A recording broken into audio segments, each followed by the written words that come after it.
Ladies and gentlemen, welcome back to the channel. The story of the British Navy begins not just with ships and sailors, but with ambition, innovation, and raw imperial power. In the early modern era, as European nations looked outward to explore and conquer, England realized that the sea was not a barrier, it was a highway. The Navy became the key to survival and expansion, allowing Britain to defend itself from invaders and project power far beyond its shores. Images of heaving ocean battles, thundering cannons, and swirling smoke mark the beginning of this journey. The Spanish Armada in 1588 was one of the first great turning points. When England's smaller, faster ships outmaneuvered Spain's mighty fleet, it didn't just save the nation, it proved that control of the seas could define the future of empires. This was only the beginning. Over centuries, the Royal Navy transformed from a reactive defense force into a globally dominant institution, its presence felt on every ocean. Naval supremacy wasn't just about winning battles, it enabled trade, enforced colonial control, and carried British influence to every corner of the globe.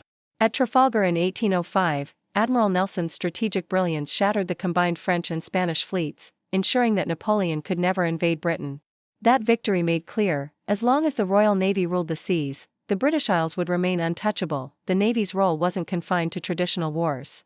During the colonial era, it suppressed piracy, transported troops, and facilitated the movement of resources, often at the expense of colonized peoples.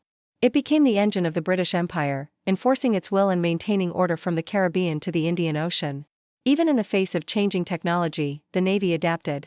In both world wars, it protected supply lines, blockaded enemies, and introduced innovations like sonar and aircraft carriers, proving again and again that command of the sea meant survival. This was not just a military force.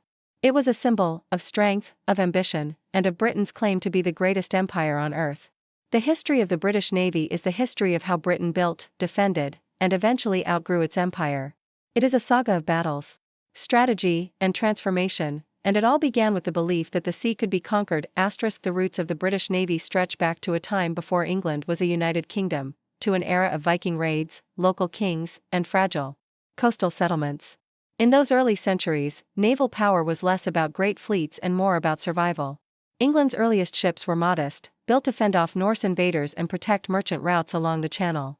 These vessels were largely seasonal, assembled during times of crisis and disbanded once the danger passed. Yet even in these primitive beginnings, the idea took hold that control of the sea was essential to national security and trade prosperity. Henry VIII's naval reforms were not merely about constructing more ships, they represented a revolutionary shift in how England understood and managed sea power. Before his reign, naval forces were largely ad hoc, fleets were hastily assembled from merchant ships, nobles' private vessels, or local contributions whenever danger loomed. Once the threat passed, the ships were dispersed, the crews disbanded, and the expertise often lost. This temporary, reactive system left England vulnerable and unprepared for sustained maritime conflict. Henry changed that permanently. When he became king in 1509, Europe was in the midst of massive political and technological upheaval. Gunpowder had transformed warfare, and Spain and Portugal were establishing oceanic empires. Henry recognized that for England to compete, or even survive, in this new world, it needed more than bravery or luck, it needed organization, infrastructure, and a long-term strategy. He poured royal funds into shipbuilding not just to expand the fleet, but to standardize and professionalize it. Each vessel was purpose-built for war, increasingly armed with heavy guns fixed on broadsides, a major departure from earlier naval tactics that relied more on boarding than firepower. Crucially, Henry institutionalized naval power. He established the Navy Board, a dedicated body responsible for managing ship construction, supplies, repairs, and logistics. This created a bureaucracy that could oversee everything from timber procurement to payroll. The naval dockyards at Deptford and Portsmouth, founded under his orders, were unlike anything England had seen. These weren't temporary ship sheds, they were permanent, state-owned industrial complexes that employed hundreds of workers, shipwrights, sailmakers, caulkers, and blacksmiths. Each yard functioned like a modern-day defense contractor, producing and maintaining warships with precision and scale. They became nerve centers for maritime innovation, testing new ship designs, rigging systems, and armaments. This forward-thinking infrastructure also allowed the Crown to maintain ships in peacetime, storing, repairing, and rotating them as needed, rather than scrapping them or leaving them to rot. The result was a growing, reliable fleet that could be deployed quickly in times of crisis.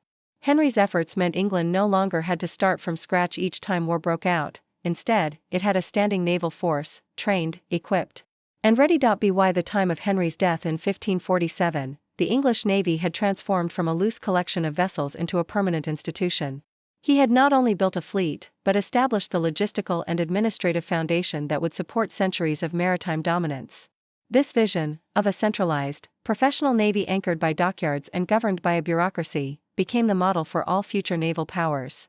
Henry VIII's legacy wasn't just in castles or court politics, it was floating on the sea, steel-clad, cannon-armed, and ready for empire. Henry also invested heavily in warship design. The Mary Rose, launched in 1511, represented a leap forward, a purpose-built warship with multiple gun decks, tailored for sea battles rather than just transport or coastal defense. These innovations marked the birth of a professionalized navy, one that wasn't just reactive, but strategic.